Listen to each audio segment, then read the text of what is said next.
pasintabi na lamang po sa mga manonood. Kung medyo po mahina ang ano ninyo, log nyo ito unang yan. So anyway, yan po, tama na. Dalawa po yung suspect. Immediately when I was asked, when I was informed of the incident, we directed the Manila Police District to go after to the suspect. Mabuti naman, nagpaabiso yung isa natin dating pulis din ng Maynila at yung pamilya ng mga suspect. Dahil alam po ninyo, I promise you, maaaring makatakas kayo, pero it's a matter of time, talaga pong halugugin namin. Sabot ang aming makakaya na makapagbigay ng hustisya at kapanatagan sa mga posible at mga biktima ng mga krimen, whether petty crime or ganitong karumal-dumal na sitwasyon. Nagparating ho sa atin na impormasyon na susuko. Sila po tumakbo sa Bataan. Sa tulong po ng isa ng dati nating pulis at inimpormahan sila Dave at sila sa Presinto 1. Saka naman nung umakto. At malugod po namin ipaalam sa inyo, mga kababayan sa lungsod ng Maynila. In our own little way, city government and Manila Police District ay makapagbigay ng hustisya sa pamilya ng biktima. Nandito po yung mga suspect. Sumuko na po sila. Ang suspect, kayo magaman. Si Jeffrey Saludar. Ikaw yung tatay. Saka Jefferson Saludar. Mabuti naman naisipan yung sumuko. Sige, sana mamachambahan pa kayo ng Manila Police District. Lalo yan, may mga CCTV. Madali kayong makikilala. Sila po ay na-inquest na. Kanina, sa na-inquest? Ngayon? 2 o'clock. So, nandito rin po yung pamilya ng biktima na nasa labas. Lalong-lalo na. So, matanda. Diyos ko, nakakalungkot. Nakikiramay po ko sa pamilya ng biktima. Magkaganon, we're happy to inform you that in less than 12 hours, masasabi po namin na another case solved by the Manila Police District. Sa kusang pagsuko naman at kusang kakaharapin ng mga suspect na to na mag-ama yung hustisya. Hayaan natin ang husgado kung ano ang magiging pasya. As far as the city government is concerned and Manila Police District, another case solved. Crime happened in the city of Manila. So muli po sa inyo, meron po kaming ito po inaabangan ng mga media dahil nga po nag-viral na. So I will let them open the question hour. O kayo, baka may tatanong kayo sa mga suspect. Ito, from ABS-CBN. Ako, Mayor, siguro dun sa tatay muna. Sir, nakita kayo dun sa CCTV. Sino po yung nagpaputok ng baril? Sino po? Ako po. Ano pong baril yung dalit? Po. Saan niyo po nakuha? Ano po sa dati, nangangalakal lang po. Oo. Nabili lang po. So sa inyo yung baril? Opo. Sige po. Nahitapon po, natarantawin po ako. Pwede niyo bang ikwento bakit niyo nagawa yun? Ganito po kasi yan. Linggo po ng hapon, nagbabasketball sana po ako. Tapos biglang may tumakbo sa likod ko. Ito nga po si Kuya Bunso, may hawak na patalim. Tapos napatingin po sa akin, tumakbo po ako sa court. Buti nga po, nakatalon nga po ako Kundi nabutan po, ang dami ko pong gasgas dito. Tapos sa tuhod. Tsaka Lunes po, tapos nagka-blatter po kami nun. Tapos pumunta po kami sa bahay, tinatago po ng magulang. Tapos Lunes po ng umaga, nakita ko po siya kay Kagawad Bal, nagko-computer. Pinumpronta ko siya, bakit niya ako ginanon, wala naman po akong kasalanan sa kanya. Ang sabi niya po sa akin, putang ina mo, huwag mga pinagkakos, babarilin ko dalawang mamaya. Sabi niya po sa akin ganun. Tapos paglabas ko po ng GK, nakita ko naman po si Airpat, sabi ko pa, Bunso pa, galit pa sa akin, tapos nagbabantaan pa ako. Ayun, nakita po namin siya dun sa kapitulan po ni kay Jojo. Pinausap po namin siya. Tapos malayo po siya, nakaupo siya, nag-computer eh.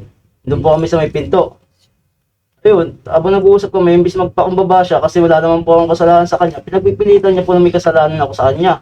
Kahit wala naman. Tapos tumayo po siya, taas na bubunot sa akin. Ibubunot po, lalapit po sa amin eh. Siyempre ako naman po, pinaputukan ko na po bigla. Ayun po yung pangyayari, kaya ba't ko po nagawa yun? Eh wala naman po talaga akong ginawang masama sa kanya eh. Napapatay po yun. Ang intensyon Kasi, po, siyempre ako po magulang. Pinong magulang po ayaw ko po kasi mawalan pa ako ulit ng anak. Sino po ayaw ng anak doon? May mensahe ba kayo, sir, sa pamilya? Nga po, ito na, nandiyan na po yan eh. Nangingi po sa kanila ng tawad. Hindi ko po talaga intensyon na patayin yung anak niya. Siya po talaga Ang nagbigay intensyon ng ko po motibo talaga eh. na malaman ko lang kung anong punot dulo, anong kasalanan ng anak ko. Nung namatay kasi anak ko, lalo nang nagawa eh. Sir, kung hindi nyo intention, Namatayan ka rin ng anak dati.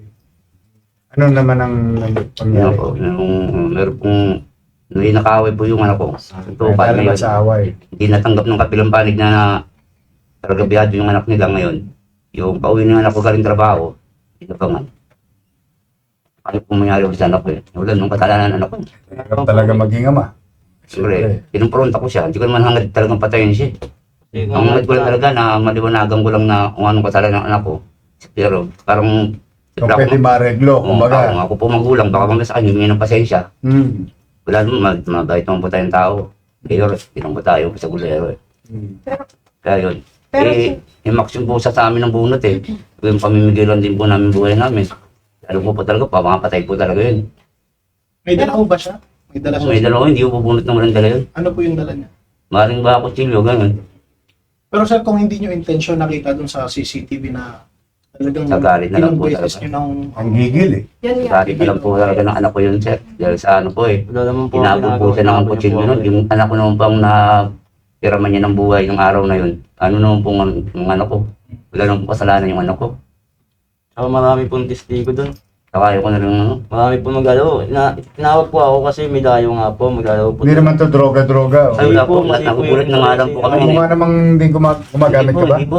Hindi Mukha namang hindi. Nagulat nga po ba't sa balita. Droga po yung ano eh. Ini-involve. Hindi naman. Wala naman sa itsura mo eh. Nagulat na nga lang po ako ba't niya ako ginanon. Maglalaro na po Hindi talaga naman kayo ako. nagkabukulan o something. Hindi naman Ano po. Wala po. Siguro sobra na po talaga yun. Tapos lasing pa po yun eh. parang natripan ka nung araw na yun. Opo. Yes, Apo. please. Sir, sorry po sabi niyo po hindi niyo po hangad or hindi po sinasadya na umantong po sa patayin po yung victim natin. Pero bakit po may dala po kayong baril noon tsaka kutsilyo? Kung wala po talagang plano, manakit man lang o ano. Eh, ma'am, ako po, parang sa sarili ko lang po, ma'am, depensa ko na lang po yun, ma'am. Kaya lang ko po, ma'am, yung tao na yun, ma'am, talagang pumapatay po yun, ma'am. Kasi siya na naman Siyempre po po. nagbigay ng motibo. Lalaman Ang po araw sa po na amin. yun, siyempre, alam ko po ng pumapatay buhay. po yun eh. Siyempre, pagharap ko po sa kanya, parang self-defense lang po talaga sa sarili namin yun. Bukod po dun sa nangyari nung pangyari pong to, kung saan po nung namatay na yung victim, may prior po ba o may dati na po kayong Ay, wala po. Wala po. Wala po. Linggo po Kaya na paglatir nga po kami sa barangay nun. eh. Ganun. Pero kilala nyo na ho siya. Opo, kilala ko na yun. Bahay. Kalugar. Kapit-bahay yun. Kalugar yun. Palikod bahay niya po. Kalikod bahay ko lang po yun. Pero yung sinasabi nyo kuya na Sunday, yung aambahan ba kayo ng saksak? Hindi, talagang sinaksak po siya. Nabul po siya po. Buti nga po, nakatalon na ako ng Marami bata. po mga magiging testigo ron. Oo. Tapos pinagbantaan pa po anak ko na mamaya lang kayo sa akin dalawa, babariling ko kayo. Ano po sabi niya? So, gumanti kayo. Hindi po kami gumaganti. Hindi, Ang hangad ko po namin. kasi, sabi ko sa anak ko, anak, huwag kang gagawa ng hindi maganda. Ako na bahala, kakausapin ko. Baka mamaya, siyempre bilang magulang, humingi sa akin ng dispensa. Kung ano po, hangad ko. Tapos naglalaro po siya ron ng computer kay Jojo. Eh, kung hangad po namin napapatayin yun, hindi ko na po siya interest na tawagin. Hindi na po namin siya Dahil nakatalikod po siya eh. Kung talaga interesado akong pumatay, antimano susugod na ako, papatayin ko siya. Pero hindi ganun ang ginawa ko. Tinawag ko pa siya, bunso. Ano ba kasalanan ng anak ko siya? So, Kaya lang, ba't parang pinanggigilan? Yun nga. ito po, nanggigil na po yung anak ko. Mayor, kay Wala po. Nagdilim ang paningin mo. isa ginawa nga po sa kanya nung ano eh. Nung linggo ng hapon, yung maglalaro na siya ng basketball. Kasi masyadong sobra galit eh. So, Kaya nga po eh. linawin lang natin sir ha, may dala kayong armas pang self-defense lang, just in case Opo. na unahan kayo. Opo, kaya may Kasi dala po parating ang gusto nyo lang sana sabi. mangyari ay humingi ng tawad sa inyo Opo. o humingi ng pasensya. Pasensya na Pero po, oo. since nagmatapang pa siya, Dinuduro doon kayo pa po nag-trigger. kami. Ngayon rin, yung gabi ng mga Yung po sa amin, dinuduro pa po kami ano, mga siya po nagbigay ng motibo, lalapit po sa amin, action ng bunot. Kaya Kaya nga po po, kami lumalapit sa kanya, siya nag-intention na lumapit sa amin, binubunutan pa kami. kaya yan po nangyari. Nakikita naman po sa CCTV mga pangyayari. Tsaka marami Anyway. po mga pagpatuloy. Anyway, dahil sa kasalanan po namin, pumatay po kami. Parang pinagbigay, alam nyo rin nung sa barangay, parang supposed to be that date at may patawag sa barangay daw. Opo. Eh, tinatanggi pa po ng magulang na wala. Ano po At sabi? tinatago po ng magulang na wala raw po yung anak niya roon. Samantalang marami po nagsasabi na ang anak niya na nasa loob. Tinatago po ng magulang. Report niyo po sa barangay. Opo, pinablatter po namin. Eh, ang intention ng barangay, ipapatawag. Kasi hindi naman mapatawag. Ay, yung magulang nga, sinasabi wala raw doon. Kayo na lang nag-confirm. Kaya kayo po, opo. Ganun po. So may mga record na pala ito si Opo. victim. Anyway, hayaan ko kayo mamaya, i-interview nila kayo. It is important, kailangan yung karapin yung ginawa niyo. Siyempre po, kasalanan din po yung ginawa namin. Tanggap naman po namin. Yun ang importante. Kasi kailangan makamit ng hustisya yung biktima. Mm. Maaring mali siya, maaring tama kayo, maaring mali kayo, maaring tama siya. Mali po talaga ginawa namin. Pero hindi natin pwede i-justify yung Mga katwiran na Yung- eh, oh, hindi hindi po na- yung ginawa namin eh. yun. Yan ang importante. Naintindihan kita, pare-pareho tayong ama eh. Malagay mo sa talagang pisan, makakapag-isip ka. Kaya lamang hindi natin pwede ilagay sa batas. Kaya nga po, ganun po ang kamalian. Sa kamay natin ang batas. Eh maging takdang aral sa mga manonood. Kasi ito, ang duda ko, away kapitbahay ito. Typical na ito. Pag ano lang yung anak ko talaga. Kaya lang, pagpapalaga sa buhay, kailangan laging mangingibabaw. Kaya, lalo ngayon, mainit. Init ang ulong, hirap ng buhay, patong-patong. Mag-iingat kayo kasi sayang naman. May anak ka pa bang iba? Pero pa po. O, may asawa ka. Tulad yan, pag nahuyo kayo, ikaw, may anak ka na ba? Opo. May pamilya ka rin. Papatong-patong lang ang problema. Ano ba yung sa English? The end. And does not justify the means. The end does Yun na yun, bago na pala. The end does not justify the means. Sana po ito, sana po talaga na yung mga ganitong istorya, lalo't ibinabalita ng media, makapulutan natin ng aral at leksyon. Sa buhay, hindi talaga tayo pwedeng magpabigla-bigla. Hayaan natin na umiral yung proseso.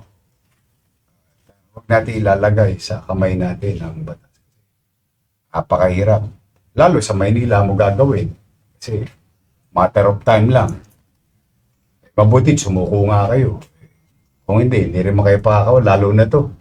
Ay, mga yan, ako, Diyos ko. Kahit saan sulo kayo ng Pilipinas, yung grupo nila, hahanapin at hahanap. Kaya then again, pinapasalamat namin sa iyo, sa dati nating pulis, Maynila. Ipinagmalasakit yung kanyang mga kapitbahay. Magkaroon ng tuldok itong sitwasyon nito. Yan na po muna tayo ngayon, mga batang Maynila, nanit tatay ko, mga bata. Na kayo ha.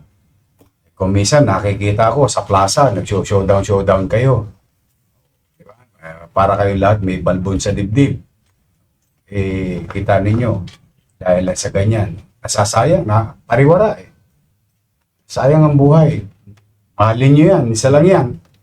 Hindi naman yan pelikula na may take 1, take 2, take 3, take 4. Isa lang yan. Kaya rin yan, wala na tayo may babalik. But